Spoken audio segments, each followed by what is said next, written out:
പ്രേക്ഷകർക്ക് നല്ല നമസ്കാരം. നമ്മളിതൊരു പുതിയ വിഷയമാണ് അവതരിപ്പിക്കുന്നത്. സാഡിസ്റ്റുകൾ കേട്ടിട്ടുണ്ടാവും. സാധാരണ നമ്മളുടെ സംസാരങ്ങളിലെല്ലാം നമ്മൾ പറയാറുണ്ട്, അയാളൊരു സാഡിസ്റ്റാണ്. എന്താണ് ഈ സാഡിസ്റ്റ്? അവളൊരു സാഡിസ്റ്റാണ്. ഓഫീസിൽ ചിലപ്പോൾ സബോർഡിനേറ്റ്സ് പറയും, ആ മാഡം അല്ലാത്തൊരു സാഡിസ്റ്റാണ്. അതുപോലെ പല തലങ്ങളിലും പോലീസ് ഡിപ്പാർട്ട്മെൻറ്റിൽ, ഭരണപരമായ മറ്റു പല കേന്ദ്രങ്ങളിലും നിത്യജീവിതത്തിലും ഈ വാക്ക് സാധാരണ ഉപയോഗിക്കാറുണ്ട്. ഈ മനുഷ്യ സൃഷ്ടി, മനുഷ്യരെല്ലാം സാഡിസ്റ്റുകളാണെന്നാണ് ഫ്രോയിഡ് പറയുന്നത്. മനോരോഗത്തിനോ അല്ലെങ്കിൽ മനോരോഗമായി ബന്ധപ്പെട്ട ഓരോ കാര്യങ്ങൾ കൊണ്ട് പലരും സാഡിസ്റ്റുകളാണ്.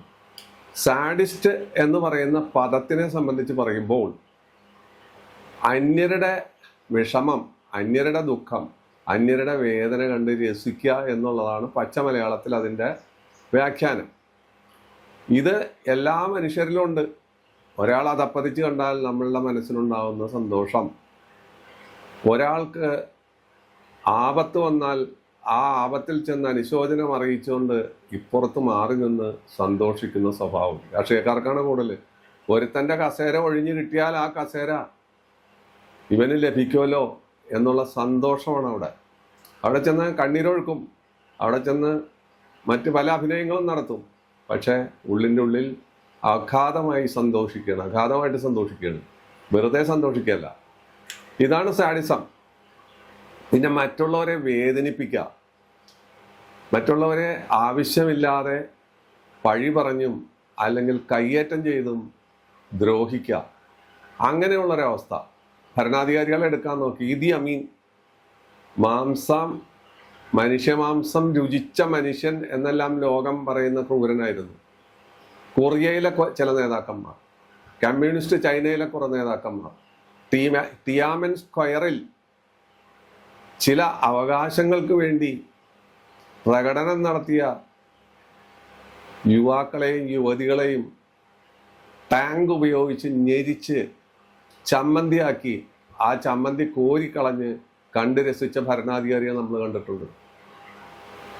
ജൂതന്മാരെ ഗില്ലറ്റിൻ വെച്ച് സ്ലോട്ടർ ടാപ്പിംഗ് നടത്തിയ ഹിറ്റ്ലറെ നമ്മൾ കണ്ടിട്ടുണ്ട്. ഇതെല്ലാം ചരിത്രത്തിൻ്റെ ഭാഗത്തെ സാഡിസമാണ്. അതുപോലെ ഒരുപാട് ഐക്മാൻ, ഈ ജൂതരെ കൊന്നു തള്ളിയ ഐക്മാൻ, അതേപോലത്തെ ക്രൂരന്മാർ എന്ന് വേണ്ട ക്രൂരന്മാരുടെ പട്ടിക, സാഡിസത്തിൻ്റെ പട്ടിക പറഞ്ഞാൽ നമുക്ക് ഏത് രംഗത്തും തൊട്ട് കാണിക്കാം. നമ്മളുടെ കൂട്ടത്തിലുണ്ടാവും. മറ്റൊരാളുടെ അഭ്യുന്നതിയിലും മറ്റുള്ളവരുടെ ആ മേൽമേലും അവർ എപ്പോഴും താജ്മഹൽ കാണിക്കാൻ കൊണ്ടുപോയാൽ മാറാമ്പൽ കാണുന്നത് പോലെ കുറ്റങ്ങൾ മാത്രമേ കാണൂ. അല്ലെങ്കിൽ ആരുടെ പതനമാണോ കാണുന്നത് ആ പതനത്തെ അവർ പർവ്വതീകരിച്ച് അവർക്ക് സന്തോഷമയമായ കാര്യമായിരിക്കും. അത് മറുവശത്തൊരു കാര്യമുണ്ട്. ആർക്കെങ്കിലും ഒരു ഉന്നതി വന്നാൽ ആ ഉന്നതിയും ഈ സാഡിസ്റ്റുകളെ വിഷമിപ്പിക്കും. അവർ മനോരോഗികളെ പോലെ വിഷാദിച്ചു കളയും. ഇങ്ങനത്തെ ഒരു സംഭവത്തെക്കുറിച്ചാണ് പറയുന്നത്. ഇപ്പോൾ നമ്മൾ സാഡിസ്റ്റുകളെ കുറിച്ച് പറയുമ്പോൾ സ്ലോട്ടർ ടാപ്പിംഗ് നടത്തുന്ന ആളുകൾ സാഡിസ്റ്റുകളാണോ എന്ന് ചോദിച്ചാൽ അത് അവരുടെ തൊഴിലാണെന്ന് പറയേണ്ടി വരും. അതുപോലെ കശാപ്പുകാർ, പല കശാപ്പുകാരോടും ചോദിച്ചിട്ടുണ്ട്. എൻ്റെ കൂടെ പഠിച്ചവരൊക്കെ ഉണ്ട്, അവരോടൊക്കെ ഞാൻ ചിലരെല്ലാം ആ തൊഴിൽ ചെയ്യുന്നുണ്ട്. എടാ ഈ പണി വേണമെന്ന് നിനക്കെന്ന് ചോദിച്ചാൽ അത് പറയണ്ട, അത് ഞങ്ങൾക്ക് പറഞ്ഞിരിക്കുന്ന തൊഴിലാണ്. ഈ തൊഴിൽ വന്ന് പെട്ടുപോയി, ഇനി അതിൽ നിന്ന് മോചനമില്ല. സർക്കസ് റിങ്ങിലെ കോമാളിയാണ് ഞങ്ങൾ, അതിൽ വന്ന് പെട്ടുപോയി. അവിടെ സാഡിസത്തിൻ്റെ അംശത്തെക്കാൾ കൂടുതൽ തൊഴിലിൻ്റെ അംശം വരുന്നുണ്ട്. അവിടെ തൊഴിലാണ് പ്രധാനമെന്ന് പറയുന്നു. അപ്പോൾ കൊന്നാ പാപം തിന്നാ തീരും എന്നൊക്കെ അവർ ന്യായം പറയും. പക്ഷെ എന്നിരുന്നാലും അതിന് മനോബലവും മറ്റു കാര്യങ്ങളും വേണം ഈ പറയുന്ന അവസ്ഥ ഉണ്ടാകണമെങ്കിൽ. ഇത് നമ്മുടെ രാഷ്ട്രീയത്തിലും മറ്റ് എല്ലാ രംഗത്തിലും ഞാൻ നേരത്തെ സൂചിപ്പിച്ചു. ഈ സംഭവം ദൈനംദിനം വളർന്നുകൊണ്ടിരിക്കുകയാണ്. ഈ രോഗം ദൈനംദിനം വളർന്നുകൊണ്ടിരിക്കുകയാണ്. കാരണം ഓരോരുത്തർക്കും അവരുടെ സ്ഥാനം ഉറപ്പിക്കാൻ വേണ്ടി മറ്റുള്ളവരെ തേജോവധം ചെയ്യുക, അല്ലെങ്കിൽ അവർക്കെതിരായിട്ട് അനാവശ്യമായ ആരോപണങ്ങൾ ഉന്നയിക്കുക, അല്ലെങ്കിൽ അപകീർത്തിപ്പെടുത്തുക. നമ്മുടെ ഒരു യുഗാവതാരം പോലെ ഒരു രാഷ്ട്രീയ നേതാവിടെ ഉണ്ടായിരുന്നു. പേര് പറയുന്നില്ല, ഞാൻ പറയുമ്പോൾ ആർക്കാണെന്ന് എല്ലാവർക്കും അറിയാം. കല്ലേറ് കൊണ്ടിട്ട് പോലും കണ്ണൂർ വെച്ച് കല്ലേറ് കൊണ്ടിട്ട് തൂർത്ത് കളഞ്ഞ് പോട്ടെ, ബന്ധം വേണ്ട, പണിമുടക്കും വേണ്ട, അതെല്ലാം സാരമില്ലെന്ന് തൂർത്ത് കളഞ്ഞ ആ നേതാവിനെ എന്തെല്ലാം പറഞ്ഞാണ് അപമാനിച്ചത്, എന്തെല്ലാം കാര്യം പറഞ്ഞാണ് അപമാനിച്ചത്. എന്തിനു വേണ്ടി? സ്ഥാനം തെറിപ്പിച്ച് ഒരു കൂട്ടർക്ക് സ്ഥാനം കിട്ടാൻ വേണ്ടി. അതുപോലെ അതെല്ലാം ഇപ്പോൾ നമ്മുടെ സമൂഹ മുമ്പിൽ സത്യമായി വരികയാണ്. അതിന് കൂട്ടുനിന്ന ആളുകൾ, അതിന് ഉപയോഗിച്ച ആളുകൾ, ഉപയോഗപ്പെടുത്തിയ വ്യക്തികൾ, ഇവരെല്ലാം നമ്മുടെ മുമ്പിൽ നിൽക്കുന്നുണ്ട്. ഇവരെല്ലാം കണക്ക് പറയേണ്ടി വരും. എവിടെയെങ്കിലും കണക്ക് പറയണം, ഏതെങ്കിലും കോടതിയിൽ കണക്ക് പറയേണ്ടി വരും. ദൈവത്തിൻ്റെ കോടതിയാവാം, ജനങ്ങളുടെ കോടതിയാവാം, മറ്റ് പല സ്ഥലങ്ങളാകാം. ഇവരെല്ലാം സാഡിസ്റ്റുകളാണ്. കാരണം ആര് ഈ പറയുന്ന രീതിയിൽ വേദനിപ്പിക്കുന്നുവോ ആ വേദന കണ്ട് കൈകൊട്ടിച്ചിരിച്ച് തൻ്റെ സ്ഥാനമാനങ്ങൾ ഉറപ്പിക്കുകയോ ചെയ്യുന്ന വ്യക്തിത്വത്തെക്കുറിച്ചാണ് ഈ പറയുന്ന ഭാഷ്യം. നമുക്ക് പെട്ടെന്ന് മനസ്സിലാവും. ഏറ്റവും എളുപ്പത്തിൽ മനസ്സിലാകുന്ന ഒരു രോഗമാണ് ഈ സാഡിസം. ഉന്നതയായ ഒരു ഉദ്യോഗസ്ഥയ്ക്ക് ചെറുപ്പക്കാരിയായ തൻ്റെ സബോർഡിനേറ്റിനോട് തോന്നുന്നതായ ദേഷ്യം, അല്ലെങ്കിൽ അവരുടെ ഭാവം കൊണ്ടോ അവരുടെ നക്ഷത്രം കൊണ്ടോ വല്ല അഷ്ടമരാശിക്കൂറോ അല്ലെങ്കിൽ വല്ല ഷഷ്ടാഷ്ടമോ ഒക്കെ ഉള്ളവരായിരിക്കും. നമ്മളറിയില്ല. വെറുതെ ഒരു വൈരാഗ്യം ഉണ്ടാക്കും, വെറുതെ ഒരു അസൂയ ഉണ്ടാക്കും. ജോലി ചെയ്തുകൊണ്ടിരിക്കുമ്പോൾ മേലധികാരി കീഴ്ജീവനക്കാരോട് ഉണ്ടാക്കുന്ന കുഴപ്പങ്ങൾ, അവരുടെ ജോലി നഷ്ടപ്പെടുന്ന രീതി, അല്ലെങ്കിൽ ട്രാൻസ്ഫർ, മറ്റു കാര്യങ്ങൾ. പോലീസ് ഡിപ്പാർട്ട്മെൻറ്റിലാണ് ഏറ്റവും കൂടുതലുള്ളത്. പോലീസ് ഡിപ്പാർട്ട്മെൻറ്റിൽ എപ്പോഴും പോലീസിന് അധികാരമുണ്ടെങ്കിലും അവർക്ക് അടിമത്തമുണ്ട്. മേലധികാരിയെ കണ്ടാൽ സലാം വെച്ചോളണം, മേലധികാരി പറയുന്നതെല്ലാം അനുസരിച്ചോളണം. അനുസരിച്ചില്ലെങ്കിൽ ഈ സാഡിസം അവിടെ വരും. ഇത് ലോകോൽപത്തി മുതൽ ഇന്ന് വരെ, ഇത് ഷൂട്ട് ചെയ്യുന്ന ഈ സമയം വരെ നമ്മളിവിടെ നടന്നുകൊണ്ടേയിരിക്കുകയാണ് ഈ പ്രക്രിയ തുടച്ചു മാറ്റാൻ പറ്റില്ല. എല്ലാവരും സോഷ്യലിസം പ്രസംഗിക്കും, എല്ലാവരും സ്നേഹത്തിൻ്റെതായ വസന്തമാണ് ഞങ്ങളുടെ പാർട്ടി, അല്ലെങ്കിൽ സ്നേഹമാണ് ഞങ്ങളുടെ മുഖമുദ്ര, ഒരുമ, ഐക്യം, സ്ത്രീ സമത്വം എന്തെല്ലാം പ്രസംഗിക്കുമെങ്കിലും ഉള്ളിൻ്റെ ഉള്ളിൽ ഈ വികാരം മനുഷ്യനാണോ അവനുണ്ടാവും. മൃഗങ്ങൾക്കില്ല. മൃഗങ്ങൾക്ക് നേരിട്ടാണ്. മൃഗങ്ങൾ ദുർബലനെ പ്രബലൻ ആക്രമിച്ച് കീഴടക്കി കൊന്നു തിന്നുന്നു. അവിടെ സാഡിസത്തിന്റെ പ്രശ്നമില്ല. അവന്റെ തൊഴിലാണ്, അവനത് ചെയ്യും. അത് അവന് കൊടുത്തിരിക്കുന്ന വരമാണ്. പക്ഷെ മനുഷ്യനങ്ങനെയല്ല. ബുദ്ധിയും ചേമുഷിയും അതുപോലെ ആലോചനാശീലവും വിദ്യാഭ്യാസവും വിവേകവും കൊടുത്തിട്ട് പോലും ഇത്തരത്തിൽ വരുന്നു എന്ന് പറയുന്നതാണ് മനുഷ്യ സൃഷ്ടിയുടെ ഏറ്റവും വലിയ അത്ഭുതം. അതാണ് ഫ്രോയിഡ് പറഞ്ഞത്. എല്ലാ മനുഷ്യരും ഒരു തരത്തിൽ അല്ലെങ്കിൽ മറ്റു തരത്തിൽ സാഡിസ്റ്റുകളാണ്. കാരണം ഏതെങ്കിലും ഒരു കാര്യത്തിലായിരിക്കും. ഇപ്പോൾ ഒരു കഥാകൃത്ത് നമ്മളോട് ചോദിക്കുക, തൻ്റെ കഥ അച്ചടിച്ച് വന്നേക്കണ കണ്ടല്ലോ, നന്നായിട്ടുണ്ടെന്ന് പറയും. പക്ഷെ ഉള്ളിൻ്റെ ഉള്ളിൽ ഒരു വല്ലാത്ത സ്പ്രിങ് ആക്ഷൻ ആയിരിക്കും അവന്. എൻ്റെത് അതിൽ വന്നില്ലല്ലോ. അതൊരു സാഹിത്യകാരൻ്റെ കാര്യമാണ്. സാഹിത്യകാരന്മാർ പൊതുവിൽ ഇങ്ങനെയാണ്, അസൂയാലുക്കളായിരിക്കും. ഒരു പട്ടിക്ക് മറ്റൊരു പട്ടിയെ കണ്ടുകൂടാ, ഒരു കാക്കയ്ക്ക് മറ്റൊരു കാക്കയെ കണ്ടുകൂടാ എന്ന് പറയുന്ന രീതിയിൽ സാഹിത്യകാരന്മാരെപ്പോഴും അസൂയാലുക്കളായിരിക്കും. ഒരാൾക്ക് മറ്റൊരാളെ കാണാൻ പാടില്ല. കാണുമ്പോൾ കെട്ടിപ്പിടിക്കും. പൊതുസമ്മേളനങ്ങളിലെല്ലാം വെച്ച് വലിയ കാര്യമായിട്ടിരുന്ന് വർത്തമാനം പറയും. പക്ഷേ അസൂയയും കുസൃതിയും ഇവരുടെ തൊഴിലായിട്ടാണ് ഞാൻ കണ്ടിരിക്കുന്നത്. അതും സാഡിസത്തിന്റെ ഒരു വകഭേദമാണ്. ഇത് ആയിരക്കണക്കിന് കാര്യങ്ങൾ നമുക്ക് ഇതിൻ്റെ ഉദാഹരണം പറയാം. ഇതെങ്ങനെ സംഭവിക്കുന്നു എന്നുള്ളതാണ് നമ്മൾ അന്വേഷിക്കുന്നത്. നമ്മൾ കാണാത്ത വിഷയങ്ങളാണ് എപ്പോഴും നമ്മുടെ എപ്പിസോഡുകളിൽ പറയുന്നത്. 4ഉം 5ഉം ഭാവമാണ് മനസ്സിന്റെ ആധിപത്യം. ഈ 4ഉം 5ഉം ഭാവത്തിൽ ക്രൂരഗ്രഹങ്ങൾ എന്ന് വെച്ചാൽ ചൊവ്വ, രാഹു, കേതു, ഗുളികൻ, ശനി മുതലായ ആളുകൾ, അതിലവർക്ക് നീചം വരിക. ഇപ്പം ചന്ദ്രൻ നീചനായിട്ട് 4 നിന്നാൽ മാനസികമായിട്ടുള്ള വ്യതിയാനങ്ങളും ഈ പറയുന്ന പ്രവണത ഉണ്ടാകും. ചന്ദ്രൻ ശുഭഗ്രഹമാണ്, പക്ഷെ നീചം വന്നാൽ വകുപ്പ് മാറും. വ്യാഴം മകരത്തിൽ നീചനായിട്ട് നിന്ന് ഈ പറയുന്ന 4-ാം ഭാവാധിപത്യമോ 5-ാം ഭാവാധിപത്യമോ വഹിച്ചാൽ മാനസികമായിട്ട് ഈ പറയുന്ന അസൂയ, കുസൃതി, പരനിന്ന, പരശ്രീ കാണാൻ പാടില്ല. പരശ്രീ വരുമ്പോഴേക്കും അവർ വിഷമത്തിലാവും.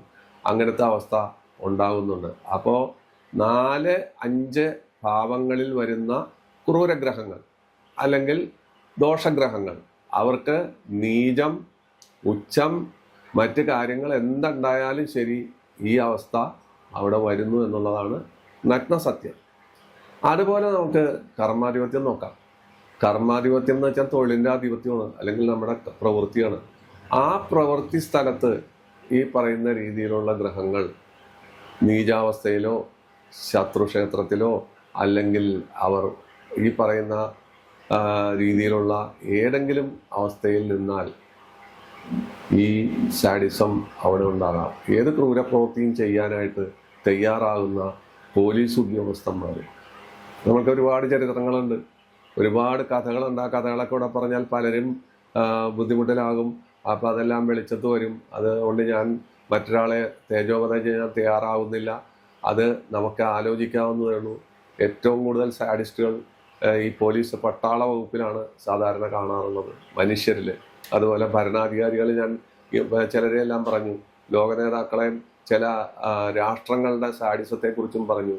അപ്പോൾ അവർക്കും വരുന്നത് കർമ്മഭാവത്തിൽ ഈ പറയുന്ന ക്രൂരഗ്രഹങ്ങൾ നീചം ഭവിച്ചോ അല്ലെങ്കിൽ ഗുളിയ ഭവനാധിപത്യം കൊണ്ടോ നിൽക്കുമ്പോഴാണ് ഈ സാഡിസം ശക്തിയായി വരുന്നത്. അതുപോലെ ഗുളിയൻ ഈ 4-ലോ 5-ലോ അല്ലെങ്കിൽ കർമ്മസ്ഥാനത്തോ വന്ന് നിൽക്കുമ്പോൾ അതിൻ്റെ കൂട്ടത്തിൽ മറ്റൊരു ക്രൂരൻ കയറി വരുമ്പോഴും ഈ സാഡിസം പ്രകടമാകുന്നു. ഇത് ഗവേഷണ ബുദ്ധിയെ നോക്കേണ്ട കാര്യമാണ്. അല്ലാതെ ഇതിങ്ങനെ പറയുമ്പോൾ എല്ലാവർക്കും ഇതിനെക്കുറിച്ചൊരു ബോധം വരും. ഓ, എൻ്റെ മനസ്സിലുണ്ടല്ലോ തോന്നൽ, എൻ്റെ ജാതകത്തിൽ എനിക്കെങ്ങനെയാണ് ഇതിനെക്കുറിച്ച് എന്ന് നോക്കാൻ തോന്നും. പക്ഷേ അവിടെ ഉണ്ടാവും ഈ പറയുന്ന മനസ്സിൻ്റെ ആധിപത്യമുള്ള സ്ഥലത്ത് വരുന്ന ക്രൂരഗ്രഹങ്ങൾ, അവർക്ക് നീചം, അതുപോലെ മറ്റ് ക്രൂരഗ്രഹ സംബന്ധം. 10-ാം ഭാവത്തിൽ വരുന്ന ഗ്രഹങ്ങൾക്ക് വരുന്നതായ നീചം, ക്രൂരബന്ധം അല്ലെങ്കിൽ ക്രൂരന്മാരായ ഗ്രഹങ്ങൾ ഈ ഭാഗത്ത് നിൽക്കുക. ഇങ്ങനെ വരുമ്പോഴും ഈ അവസ്ഥ സംജാതമാകുന്നു. അത് ലോക നേതാക്കളുണ്ടാകാം, നടന്മാരുണ്ടാകാം, നടികളുണ്ടാകാം, സംവിധായകന്മാരുണ്ടാകാം, സംഗീത സംവിധായകന്മാരുണ്ടാകാം, പാട്ടുകാരുണ്ടാകാം.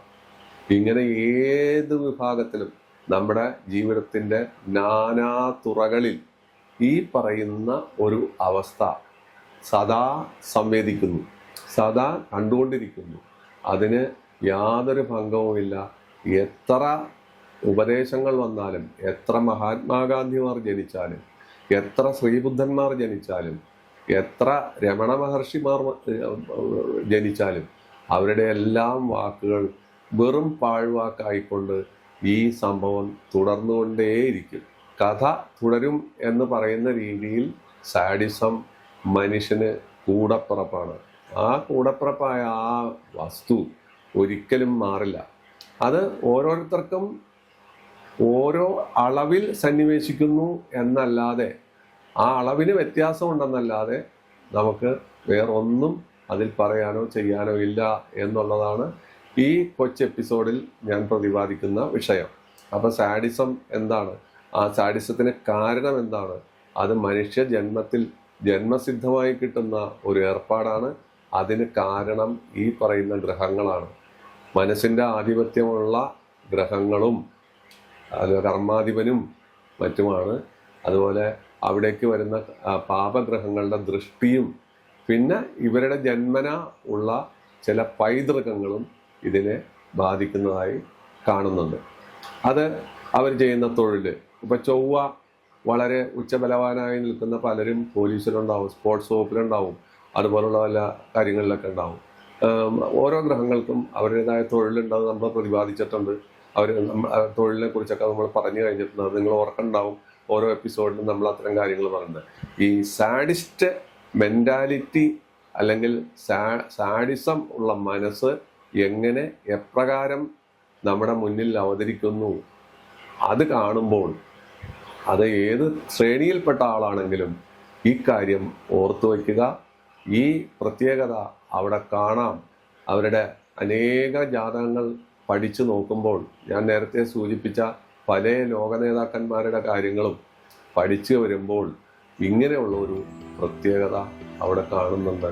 അതാണ് ഇവരുടെ പിന്നിലുള്ള, ഇവരെ ആ വഴിക്ക് വിടുന്നതിൻ്റെ പ്രധാന കാര്യം എന്ന് കൃത്യമായി തെളിയുന്നുണ്ട്. ഈ കൊച്ചെപ്പിസോഡ് നിങ്ങൾക്ക് പഠനാർഹമെന്ന് വിശ്വസിച്ചുകൊണ്ട് ഇവിടെ തൽക്കാലം നിർത്തുന്നു. നന്ദി, നമസ്കാരം.